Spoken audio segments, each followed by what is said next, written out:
We use the word habitat to describe the place where an organism lives, like a pond or a field or the tropical rainforest.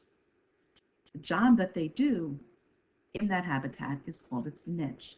For example, some organisms eat plants, other organisms eat animals, some organisms decompose things. That's their niche, what their job is in the food web.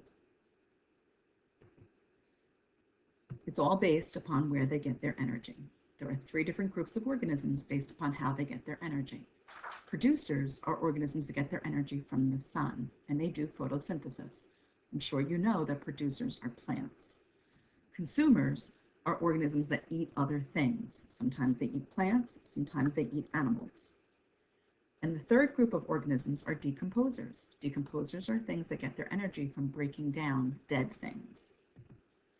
So producers use sunlight to do photosynthesis, and all plants are producers. There's also some algae and bacteria that are also producers in this case. Consumers are things that eat other things. Some consumers eat plants, some consumers eat animals. If you're a consumer that only eats plants, you're called an herbivore. If you're a consumer that eats only animals, you're called a carnivore. And if you're a consumer that eats both, you're called an omnivore.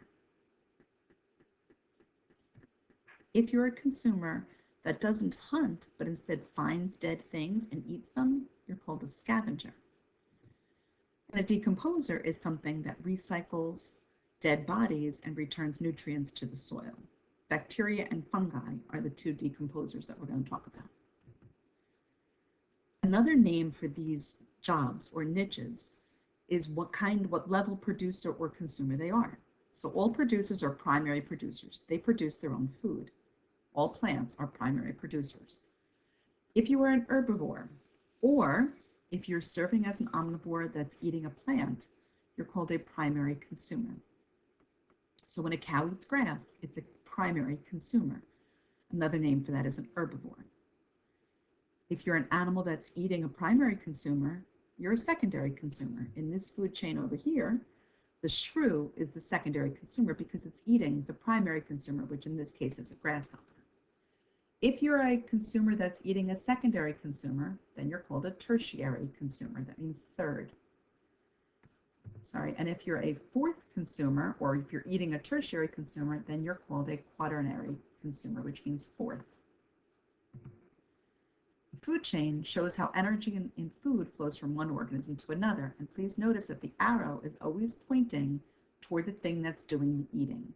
So you have a producer or a plant being eaten by a consumer, a primary consumer in this case, or an herbivore, which is eaten by a secondary consumer, which is a carnivore, which is eaten by a tertiary consumer, another carnivore. And when they all die, they all get decomposed by the decomposers, which returns nutrients to the soil, which get put back into the producer.